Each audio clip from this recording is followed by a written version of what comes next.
Mister ரெண்டு, வாழ்க்கையில் ரெண்டாவது விஷயத்தையே பண்ணி ரெண்டாவது இடத்துல இருக்கிறதுனால ரெண்டுன்னு பேர் எடுத்த உங்களுக்கே இவ்வளவு சுருன்னு ஏறுதுன்னா, மெரிட்டில் பாஸ் பண்ணி இன்டர்வியூவில் செலக்ட் ஆகி நம்பர் 1 கண்ட்ரியில் நம்பர் 1 கம்பெனியில் நம்பர் 1 சீட்டில் இருக்கிற எனக்கு எவ்வளவு சவால் விடும்போது ரொம்ப சாக்கிறதையாக விடணும்.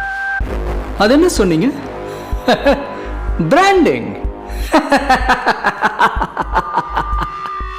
அந்த பிராண்டை அழிக்கிறதுல தான்டா நான் ஸ்பெஷலிஸ்ட்.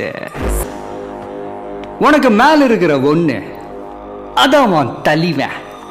அந்த பிராண்டை நான் அழிக்கிறேன். உன் தலைவனை நான் ஜெயிக்க விட மாட்டேன். அவர் எந்த தொகுதியில் நின்னாலும் நான் அங்க எதிர்த்து நிக்கிறேன். அந்த பிராண்டை நான் கிழின்னு கிழிச்சு காட்டுறேன்.